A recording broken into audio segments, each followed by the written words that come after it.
Hari Om and welcome to Living Ramayana, the podcast where we explore the epic tale of the Ramayana and its significance and application to our lives today. We have with us in the studio Rishi, one of our study group attendees. And before we get into the conversation with him, let's dive back into the story. Sri Ram, Lakshman and Sita ji have left Ayodhya. And as they're leaving, the people of Ayodhya follow them. But they eventually come back because Sri Rama and Lakshman, Sita ji, they leave them and continue further on their journey. Now, this is where they really start their travels for the 14-year period.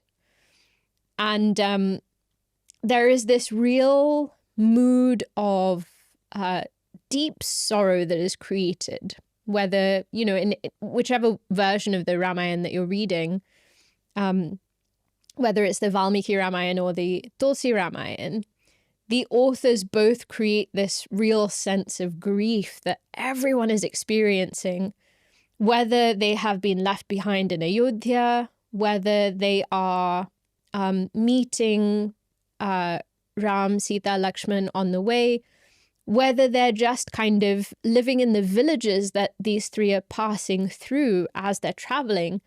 Everyone is feeling this real sense of kind of loss.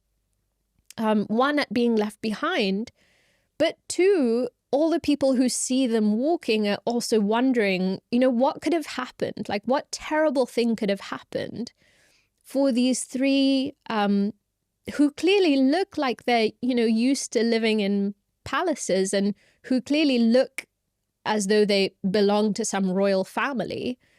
What could have happened for them to be journeying on foot through the land like this? And so there's this real sense of grief that everyone is experiencing. And in the Tulsi Ramayana, there's this really beautiful episode that comes as a sort of interlude to kind of lighten the mood a little bit, where as they are looking to cross the river Ganga, the episode with the boatman or Kevat takes place. And this is really beautiful for the kind of lightheartedness that it brings, but also for the mood of devotion that it invokes. Where this boatman says to Sri Ram that, I know you want to cross the river, but I'm not sure I should let you in my boat because I've heard that, the touch of the dust of your feet transformed a stone into a woman. So there is a story earlier that we heard about Ahalya and how she had been cursed. And when Sri Ram came to the ashram, she was, relieved of that curse. And so he says basically, well, just think what would happen if you put if you stepped into my boat. If my boat turns into a woman, I have no more means of livelihood. Like, what am I going to do? And so he's sort of saying this to Rama, knowing that there is literally no other boatman there and he's the only option. And so Sri Ram kind of looks at Lakshman like, can you find someone else? Because he's just messing around and we need to cross the river. And at that point, Kevat says, the only solution to this is you have to give me permission. Not even give me permission, in fact. He says, you have to instruct me to wash your feet. And once I've done that, then, I'll have washed all the dust off and then you can step into my boat. It's a really beautiful episode where he then washes the feet of Sri Ram and then takes them across. And they reach the other shore. And now Sri Ram says, well, what can I give you? And of course, they've left they've left everything behind. They don't have any money. They just have their sort of, Ram and Lakshman have their bow and arrow. And Sita ji has all her ornaments. So she kind of takes off a ring to give to Kevat and he refuses. He says, no, I won't take anything. And they say, that's okay. We'll come back, on our journey. After we finish these 14 years, we'll come back and we'll see you again then.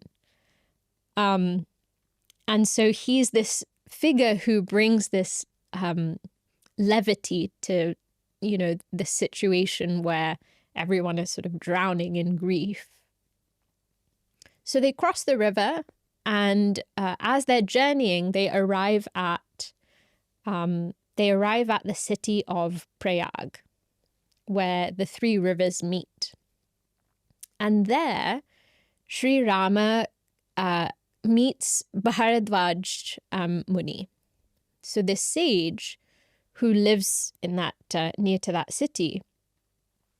And it's really beautiful, their interaction, because he meets this sage and he says to him, we've been exiled, etc. Now, where should we go? And what should we do? And Bharadwaj Muni says, there is this place called Chitrakuta, and that's where you should set up your home. And Chitrakuta is special because, one, it's in an area of great natural beauty, and there's a river flowing nearby, etc. But two, there are also lots of different ashrams around where different sages and ascetics have set up their homes to do their sadhana in the forest and near the river. And so this is a great place for you to live. And so taking the blessings of Bharadwaj Muni, Sri Ram, Sitaji and Lakshman travel on to Chitrakuta, and they set up this beautiful home there, where they then live for a significant period of time. And it's described as this area of, great natural abundance. So everything that they could look for is there. And it's also a great area of great beauty. And really, there's a really touching thing that's mentioned, which is everyone else is experiencing this sorrow of Sri Ram leaving, but he's also feeling sad. He's also feeling sad at having to leave everyone behind, and also at the thought of everyone suffering because he has left. But when they come to Chitrakuta, his mind is set at peace because he knows that this is the right place for them to stay. And so they set up base, and this is now where they live for a significant period of time. And there's a description of, the area, etc. But this is where we kind of pause the story for now. There is also an episode where they meet Sage Valmiki, and this is narrated in both, versions of the Ramayana that we've been referring to. In the Tulsi Ramayana, there is a lovely episode where Rama asks the same question to Valmiki Ji. He says, where should I live? And Valmiki Rishi says, you're the incarnation, you're the Lord of all creation. Why are you asking me where you should live? And then he describes these 14 abodes where Sri Rama should stay. And essentially, he says you should stay in the hearts of all your devotees. So that is a really lovely conversation that takes place there. But our question here is, when you are looking for a new direction in life, or when you have to find a new path, a new way, how do you find that new direction? So we see in Sri Rama's example how he goes about setting up, the rest of this sort of journey for the three of them and setting up that home. But how do we do that for ourselves? And is there an ideal way in which we can discover that direction for ourselves in life? So something to think about. Rishi, I'll ask you the same question, maybe. What do you think? In terms of how we go about setting the direction, I think that's a really good question. And I feel that I've kind of iterated through life different ways of finding the right way to settle. But I think lately for me, what I've really resonated with is really thinking about how this aligns to my values. So for example, a direction I'm taking it could be in my personal life, in my career, or, you know, for example, where to find home. It's just very much resonates to the story that you said when Rama finally got to Chitrakuta and he felt at peace at home. I think for me, that's the feeling that, you know, this is fully in alignment with who I am and my values. And that it's that feeling that I look for. If I have that, then I know this is the right thing for me.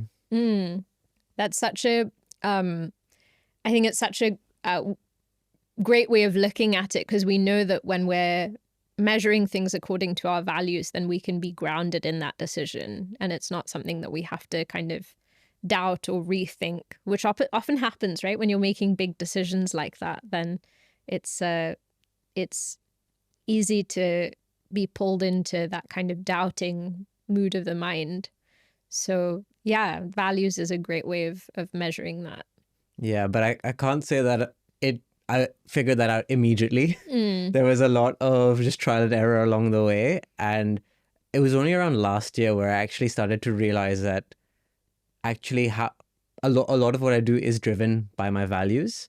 And I've not seen it all these years, but it started to really make sense around last year that actually this is what's important to me. This is what I stand for.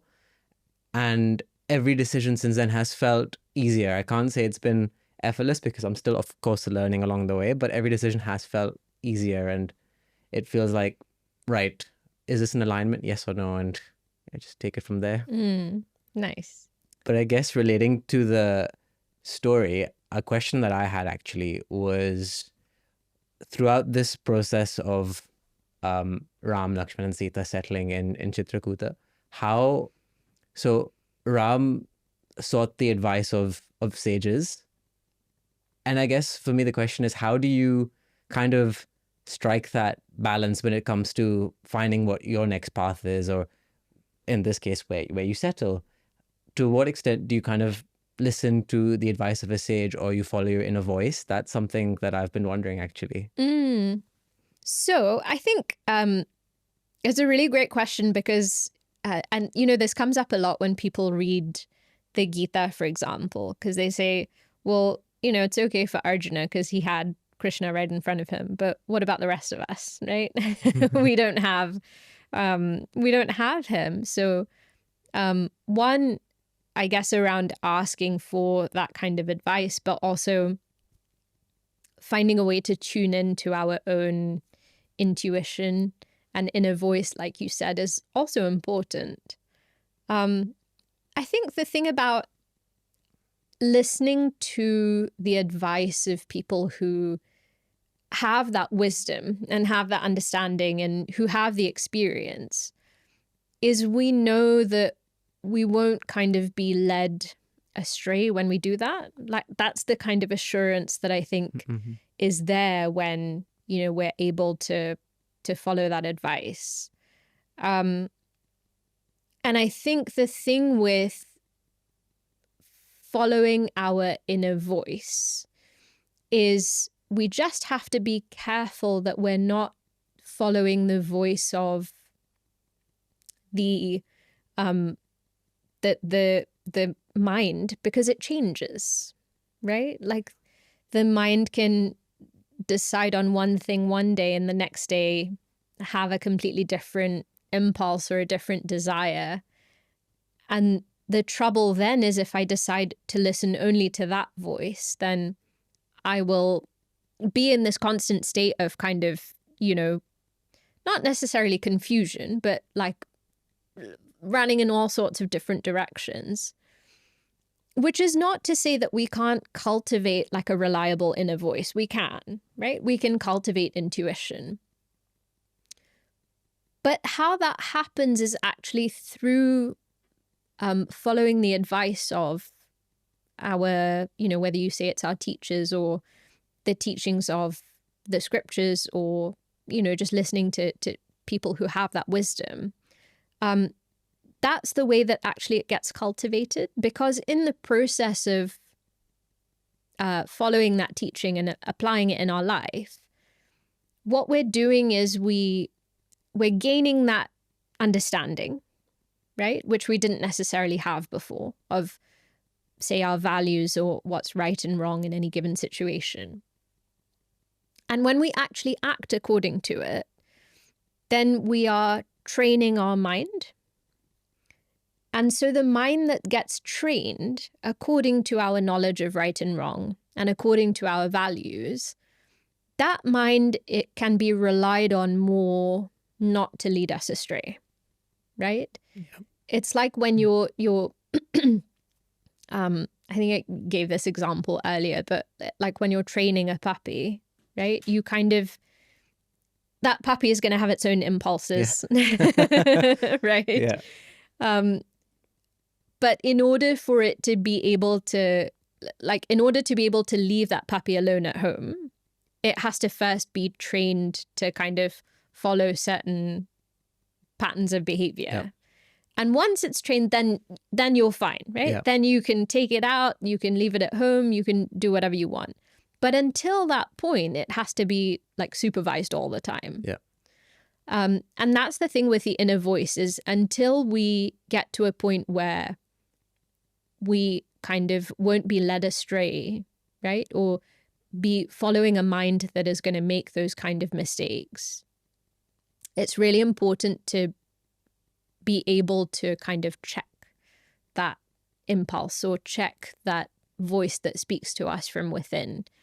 And almost in a sense, I guess, like verify, like, is this just like a desire or a like or a dislike that's coming up in my mind? Or is this a genuine understanding of the situation and what's important and what, my priority is? Yeah. And actually, like, when you say that, what's really kind of pertinent to me is it's a lot of it is an independent process of just training the mind. And often, so this funny example, right? My younger brother, he's on his own path now, and he's doing great things. And because he's the youngest in the family, when anyone tells him, like, you should do this, you should do that, like, oh, I did this when I was your age, you should do that too, like, you can tell he's instantly rejecting it, because in his way, he's kind of just following his own mind. He's training his own mind, and he's following what he thinks is right for him. And I guess, how do you kind of navigate those situations where you're, for example, always being told what to do, whereas actually you have to, like, train up your intuition and work on relying on yourself? How do you kind of almost manage that external voices telling you that this is the right thing to do, this is the right thing to do? Yeah. Yeah, that's a really good question. I think for a lot of people, the more we're told what to do, the more we're kind of going to do the opposite. So I think it sometimes is that we have to, I guess, just learn lessons through our own experience, especially with that kind of mindset.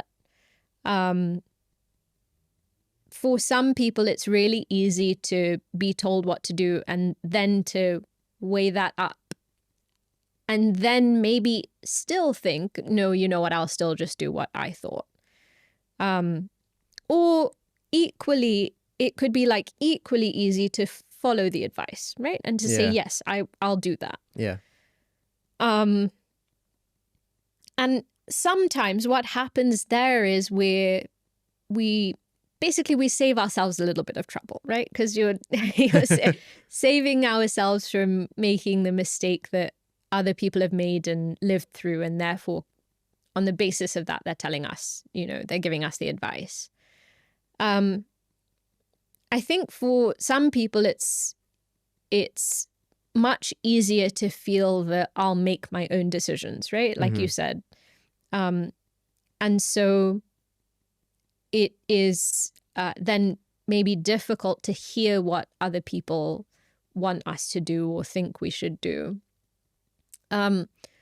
Which, again, like I think, like I said, is also, as long as we're willing to learn from our own mistakes and from our own experiences, I think that's fine. When we make decisions off our own back and then realize that it was the wrong one, right? As long as at the end of that experience, I can be like, okay, maybe I shouldn't have done that. Yeah. Then it's okay because I'm still learning, right? But if, for example, I'm making my own decisions and then refusing to acknowledge when I've made a mistake, I'm just making life harder for myself, right?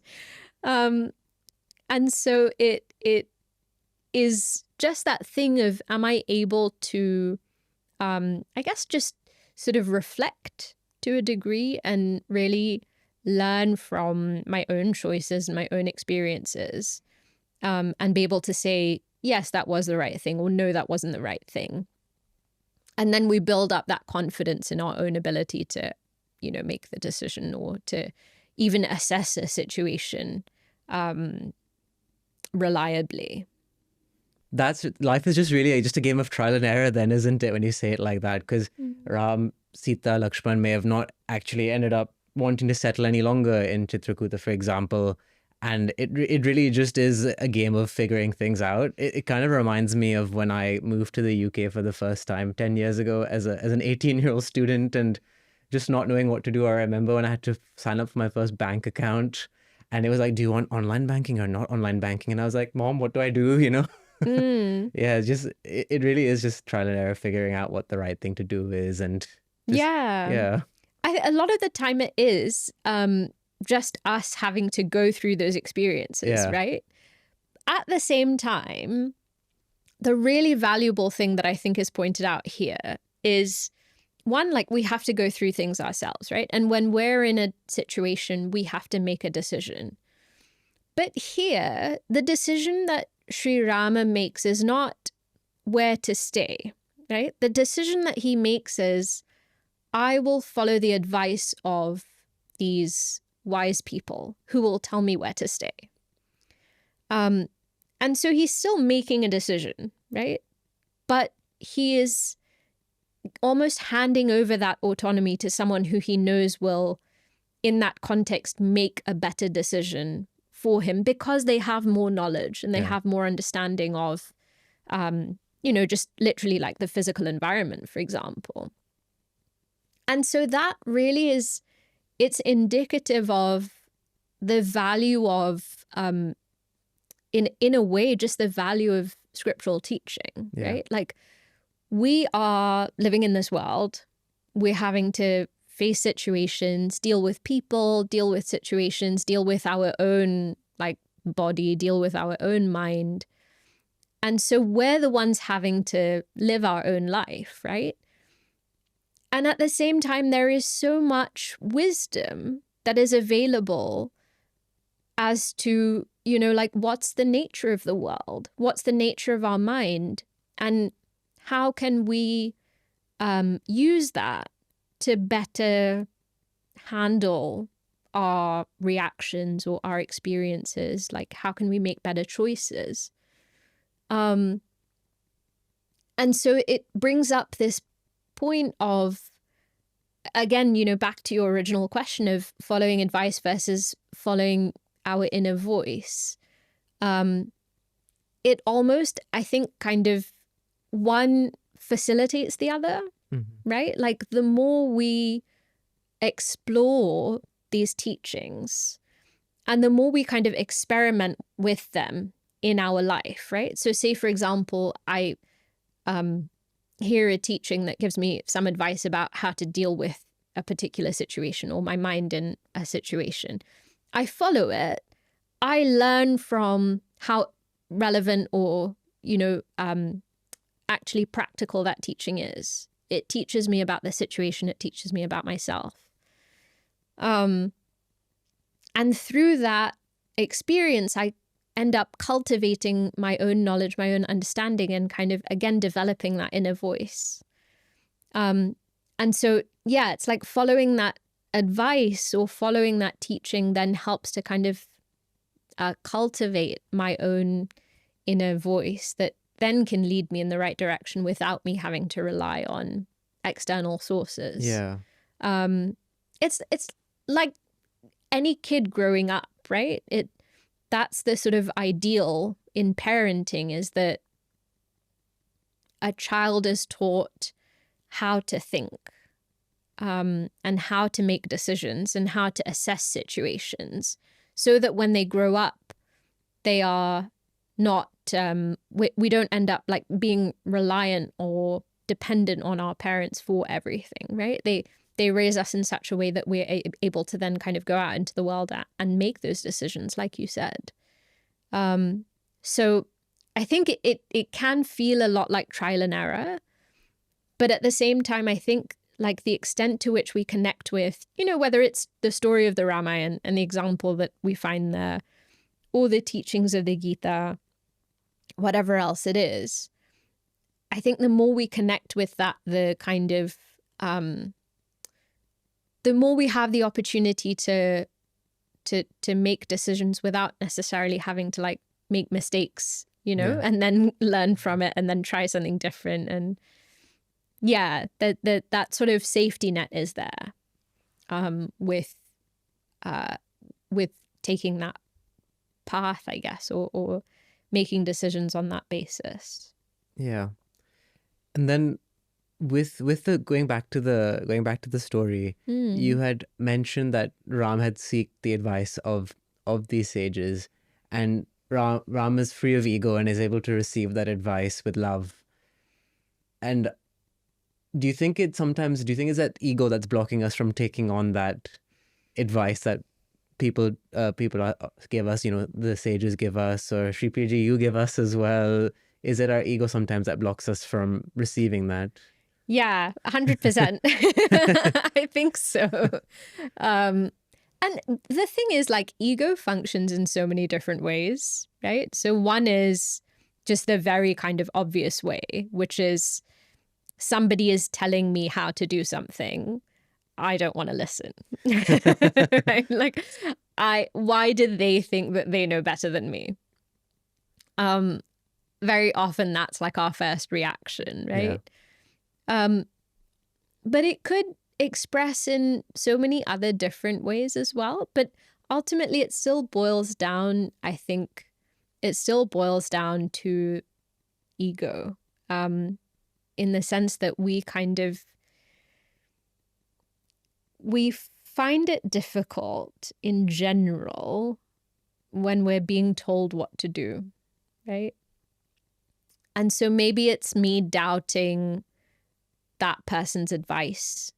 Maybe it's even me doubting me being able to follow their advice, right? So I'm not doubting them, but I'm thinking, okay, but how am I going to follow that instruction? It seems so kind of impractical, or something that's so much beyond my reach. That's still an expression of ego, right? Because it's about me. Yeah. And so, yeah, I think in so many ways it comes back to that. And I guess that then, yeah, then the question is, well, how do we get past that? And I think it's really about just asking the question for you, Rishi. But you got my next question, yeah. I guess it is a lot to do with cultivating faith in oneself, a lot in the person who is giving the advice, if they're the right person to have faith in. Sometimes they may not be, right? And so we have to kind of use our judgment there.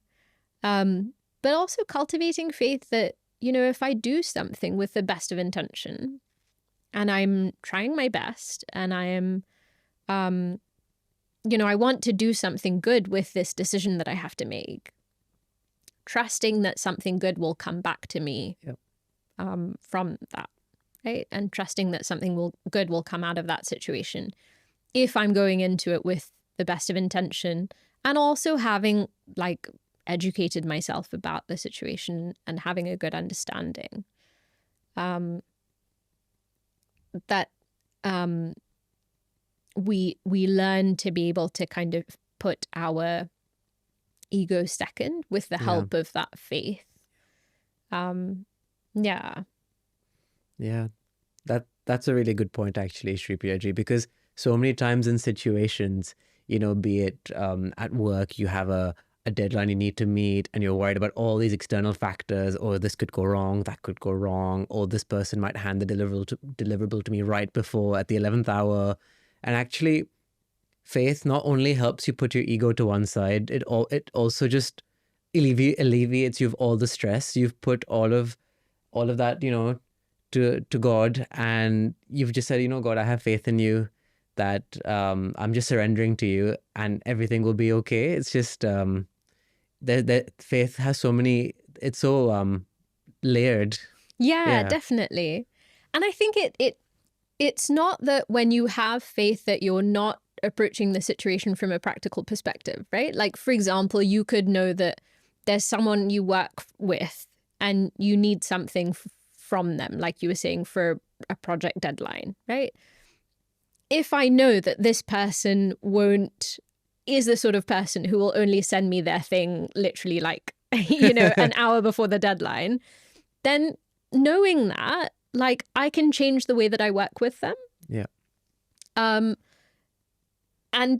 that's still me acting with faith, right? It's not me being like, oh, I'll just tell them, to send it whenever it's ready. And if I have faith, then everything will work out. Like, I can still be like, no, I need it, and you give them, I don't know, like you tell them I need it the day before or whatever. Yeah. However you want to kind of manage that situation, I think what's so important basically is doing both. Like it's using our practical knowledge as well as knowing that once I've done my action, right? And once I've finished doing whatever I need to do, then I allow faith to be the thing that relieves my mind of the worry that otherwise arises, right? Like, okay, I've done this, but now what if this person doesn't do their bit, or what if something goes wrong? Like, faith is the thing that takes away that question and allows us to kind of just, leave it and put it aside and allow ourselves to move on. Shripriyaji, also, I don't want to forget the story of Kevat as well, because what really I took away from that story was that actually we have a tendency to take life so seriously, and Kevat has clearly showed that, a little bit of humor and lightheartedness along the way just makes all the difference. And I know for a fact that I personally can take life so seriously as well, be it me. I've always tried to set the right example for my brothers, being the eldest, and I've always been so serious in my approach. And actually, you know what? Like, I don't need to worry about that, because my brothers are following their own path. They're both doing great in their own ways, doing exactly what is right for them. And it's made me think, actually, that we can be so serious about how we just approach life, and how do we kind of add that sense of play and lightheartedness. I think a sense of humor is so necessary in life. There's a really great quote which I think really answers this question, which is that, and I'm not sure who said it, but life is a tragedy to those who feel, and life is a comedy to those who think. And I think that's really it, right? Like, if we're just feeling everything all the time, it is so easy to just get swept away. And to not be able to see past what's right in front of us. And when we cultivate that capacity for not just rational thought, but like keeping perspective, right? When we say, when it says life is a comedy to those who think, it's being able to kind of step back and understand the nature of life and the nature of the world, and that's just like how things are, right? And there's no need for me to get so caught up and so like upset about things that are happening to me or to anyone else, because that's just the world. And maybe I can think, okay, if there's a problem, what can I do to solve it, right? Or can I help in any way?